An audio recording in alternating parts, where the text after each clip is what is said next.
pela TV Câmara e pelas redes sociais. Quero agradecer ao vereador Adiló pela cedência do espaço. Colegas, já fazem quase 3 anos nesta casa que a gente está reclamando a falta de diálogo. Talvez muitas coisas que aqui estejam sendo perguntadas poderiam estar mais claras se nós tivéssemos informação, certo? Bem, eu quero justamente nesse momento fazer o contrário, oferecer informações de uma situação, né, do Estado, mas que é do nosso município também, principalmente, em relação à educação. Desde que assumiu esse novo governo, fiz uma reflexão ontem de noite, enquanto me preparava, talvez eu tenha tido mais contato, eu acho que eu não é talvez, eu tive mais contato com a estrutura da educação do que da segurança. Nós estamos trabalhando na segurança também, estivemos em Porto Alegre, fomos bem recebidos. Mas na educação, em função de toda a dimensão que a situação tem, né, de falta de professores, de falta de servidores, que atinge diretamente as nossas crianças, e que isso também é segurança, isso é dignidade, ter aluno em sala de aula, ter professor em sala de aula, esse tema é de enorme relevância. De forma madura, eu quero que a gente possa conhecer a realidade, o cenário. Eu vou começar a apresentar o do Estado, depois nos focar na Quarta CRE e em Caxias. Eu acredito que essa informação seja de interesse de todos nós, certo? Já no início, quando nós estávamos... Eu recebi muitas demandas pelo WhatsApp, de vocês, vereadores, através de telefonemas, de gente no gabinete, e sempre mantive contato com a estrutura de segurança. E eu quero apresentar, então, o quadro funcional de professores e servidores da Escola do Rio Grande de todo o Estado. Esse dado ele faz parte do diagnóstico lá do início, né? É um dado de 15 de abril, tá? A fonte é SEDUC. Então, assim, ó, se nós olhar a nível de professores, o número de professores em 2018 efetivos, 42.883. E contratados, 19.637. Em 2019, 60.000, era o quadro total, né? Efetivos, 41.800, e contratados, 18.483. A situação dos contratados, a gente sabe que tem algumas particularidades, que muitos são contratados até o final do ano. O vereador Périco vai poder ajudar nessa questão, né, que é um conhecedor da área, e que aí, naturalmente, ocorrem problemas numa transição, né? Então, em relação a professores, nós tivemos, de um ano para o outro, no Estado, uma redução de 2.180. A gente vai detalhar mais a informação. Guardem esse número, 60.000 professores, então. Pode passar. Em termos de servidores, nós temos tínhamos um total em 2018 de 18.000, em 2019 temos 17.420. Efetivos, 10.044. E contratados, 7.376. Quando a gente fala de servidores, nós estamos falando aqui de secretárias, né, nas escolas, de merendeiras. E eu já estive em escolas que a diretora disse: está me faltando a secretária, ela me faz mais falta que um professor, em função de toda a dinâmica que a secretária faz, da parte burocrática e tal. Eu não sei se ela está certa ou errada, mas tem esse dado. Eu já tive em escola que eles estavam aproveitando alunos para trabalhar a parte de informática, pela facilidade dos alunos em mexer nesse tema, né, na questão da informática, que às vezes o professor não tem a mesma habilidade em função da idade, coisas que a gente sabe. Então, olhar para a questão de servidores também é muito importante. Hoje a gente fala bastante dos professores, né, mas servidor também é bem importante. Bem, pode passar. Qual é, então, a redução? Nós tínhamos, em 2018, um quadro de 81.000 somando professores e servidores. Em 2019, 77.760. Nós tivemos uma redução, então, de 3.377. Ok? Pode passar. Vamos detalhar um pouquinho. No interior, volta um pouquinho a lâmina. Esse número de 3.377 é uma redução permanente, pessoas que saíram. Tá? Mas nós temos um outro quadro, que é esse aqui, ó, total de professores e servidores fora de sala de aula, considerando ausência permanente ou temporária. E aqui a gente abre um pouco o dado. Vamos ver os motivos desses afastamentos. Então, ó, exonerações, 1.070. Aposentadorias, no período de dezembro de 2018 a março de 2019, quando o ano letivo está começando, 941. Licença saúde de diversos dias, 4.392 pessoas.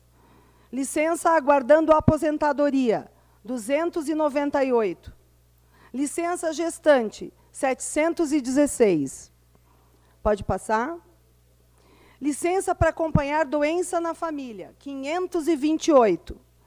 Licença adotante, 26. Pus uma parte, vereador. Licença para acidente de trabalho, 4.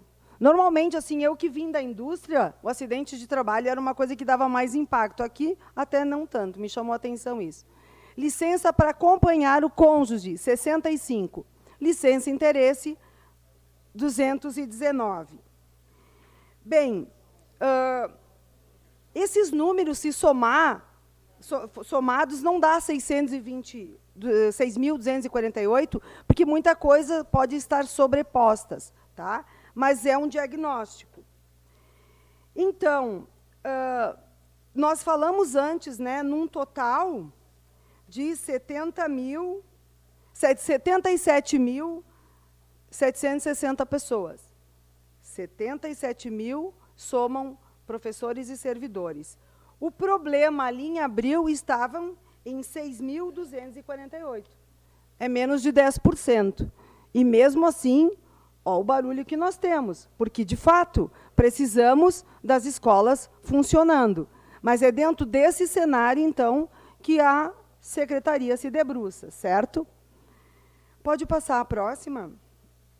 Um outro dado de realidade, que faz parte desse cenário, que foi citado aqui, que eu citei no outro dia. Então, nós tínhamos, em 2018, 851 mil alunos em sala de aula. Em 2019, 880 mil. Nesse dado, então, eram 29.640 alunos a mais, até 15/4. Alunos que vieram da rede privada, ou da rede municipal, ou de outras cidades, estados, mas, enfim, aumentou em 29 mil alunos. Tem uma observação ali embaixo, que é da SEDUC, que foi o primeiro acréscimo de matrícula nos últimos 10 anos. Sempre a rede estadual sofria, tanto que tivemos aqui momentos, né, Périco, que falava da redução de turmas, né? E, na última vez que eu conversei com o secretário Faisal, ele disse, Paula, esse número aumentou. Então, está em quase 32 mil novos alunos na rede estadual, né? Então, a gente tem aquele quadro, tinha aquele quadro de 6 mil afastamentos e 32 mil novos alunos, né? Vamos, então, olhar agora a quarta CRE. Esses dados que a gente estava olhando é no Estado. Então, nós temos um contingente de 77 mil, uma declaração de líder na sequência, e 6 mil que estavam afastados, né, temporária ou permanentemente. Na quarta CRE, pedidos de dispensa para assumir outras redes, de janeiro a 28 de maio. Nós estamos falando do início desse ano. 108 pessoas. Aposentadorias até maio, 96. Então, nós estamos falando só...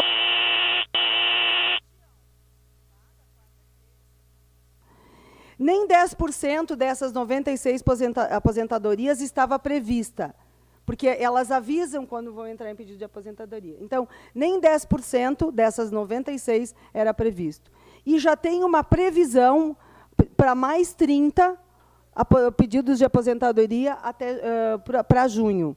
O motivo nós sabemos, é a possibilidade de mudança na previdência privada.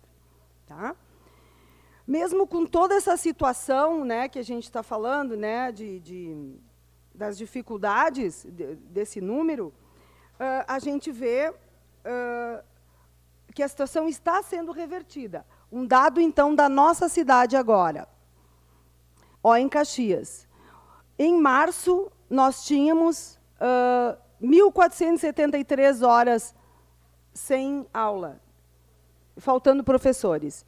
O dado de abril é de 512 horas sem professores.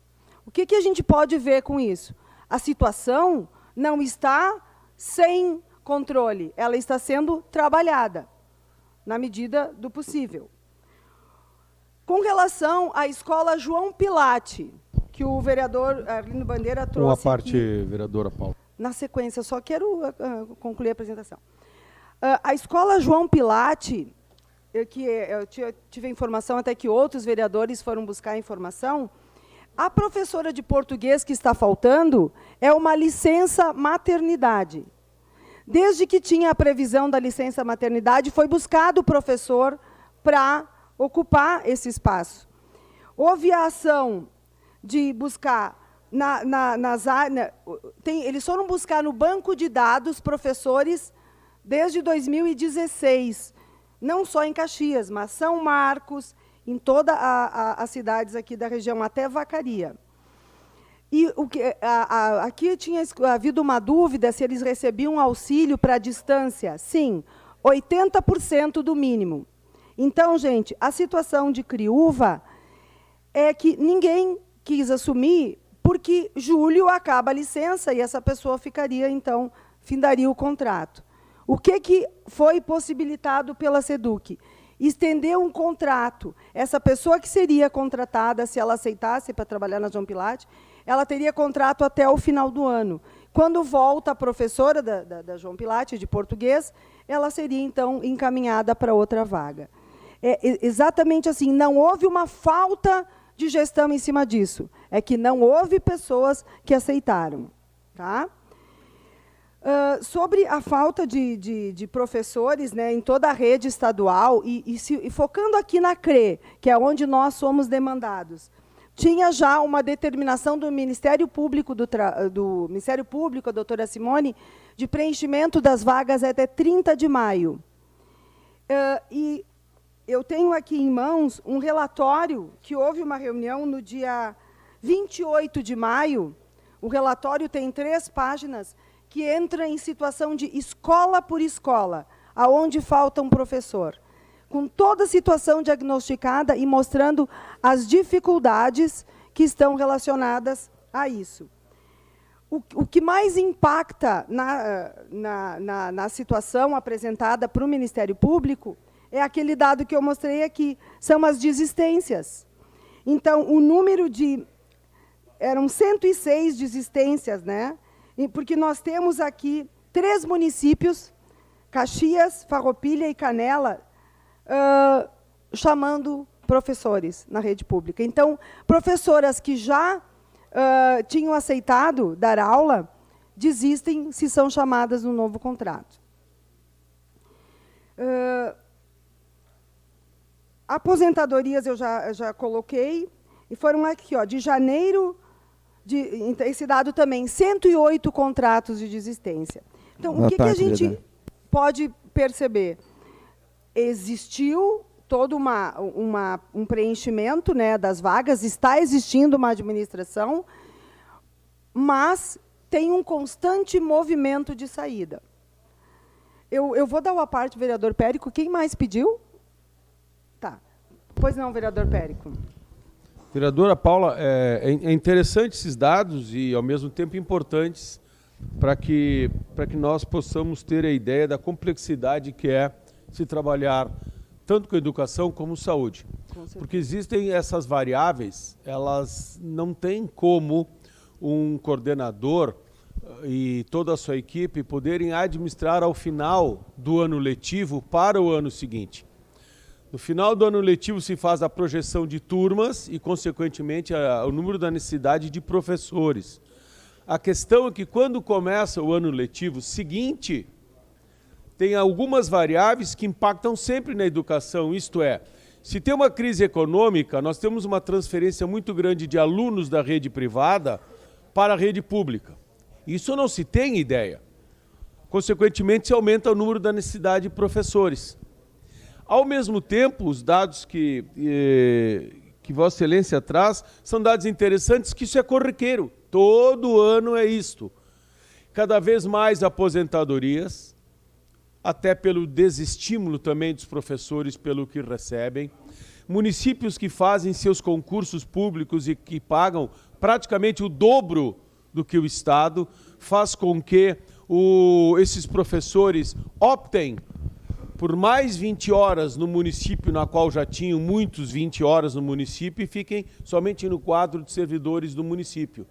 Muitos, há 3 anos atrás, perdemos para Caxias. Caxias todo ano está se perdendo. Flores da Cunha, Canela, Gramado fez recentemente. Então esse é um problema. O problema é a aposentadoria. E, caros colegas, tem um que não se tem como saber. Você está com a escola toda montada, funcionando, e chega uma professora ou um professor e diz: ganhei o direito de adotar uma criança. Não. Como? Se a professora está grávida, você já faz uma previsão. Mas de uma hora para outra, olha, veio a adoção. Entra no direito de como se estivesse grávida. Aí você quebra completamente as pernas da direção, porque diz: bom, agora eu estou com uma professora ou um professor que adotou aquele tempo como se fosse de uma gravidez. Então, é simplesmente impossível poder se trabalhar de uma forma tranquila como uma escola privada. É impossível. Fora as questões de saúde, que a toda hora pedem, e tu não sabe por quê, e de repente, quando tu vê, você tem uma escola com 10 que pediram licença. É licença de licença de licença. É um direito, mas estão acabando com a educação do Rio Grande do Sul. É licença para tudo nesse estado aqui. Só tem direito, ninguém tem obrigação. Então tem que chegar uma hora e dizer: para com isso. Essa é uma vergonha. E não vai terminar essa situação. Não vai terminar. Isso é uma coisa preocupante. Desculpe até minha colocação mais acirrada, mas olha, eu passei por isso. É difícil. É difícil. Obrigado, vereador. Obrigada, vereador. Eu achei importante trazer esses dados, porque a gente precisa olhar para a situação de uma forma madura. Nós sabemos que a situação da educação é complicada. Ela tem se tornado cada vez mais complexa. A questão da violência na escola, antigamente não era assim. Esses direitos, eles são de muitos anos, mas a violência que falamos outro dia, vereador Toigo, tem se acirrado. A situação pontual da previdência privada tem se acirrado. O parcelamento dos salários é desses anos mais recentes. Então, vem crescente o problema. Mas é importante que não está sendo... para mim, seria ruim se eles não estivessem sendo geridos. Está sendo gerido, mas com muitas dificuldades. Eu gostaria de acrescentar, só aproveitando o espaço, ontem, né, acho que na colocação de terça-feira, o vereador Alberto falou em relação à seleção de coordenadores, e eu vejo assim, o que o governo está construindo é uma solução de Estado, né? Quando ele busca uma seleção junto ao Instituto Lemã, é maior do que uma seleção. Ele está querendo não se trata só de uma seleção. Envolve desenvolvimento de metas, um planejamento de carreira e um plano motivacional. É uma forma de olhar para a educação diferente do que vem sendo olhada hoje. E não assim com nomeações de coordenadoras, porque elas pertencem ao partido A ou ao partido B. mas buscar gestores que possam de uma forma diferente do que vem sendo trabalhada hoje, porque a situação exige isso. Um dos relatos que eu tive, para finalizar, presidente, e já me desculpando, vereador Kiko, é que assim, ó, é comum encontrar numa escola que está faltando um professor, alguém no setor que teria condições de dar aquela aula. Então, o diagnóstico do que nos foi relatado, ele é muito amplo. E são coisas que, para serem resolvidas, não são simples. Mas precisa, de fato, de uma compreensão da complexidade dessa situação. E que ela já está sendo tratada junto com o Ministério Público e com a direção da SEDUC, da SEDUC e escolas e assim por diante. Então, pessoal, é isso, né, que a gente, pelo menos, ter a segurança de que o assunto está sendo administrado. É o que temos até o momento. Muito obrigada, presidente.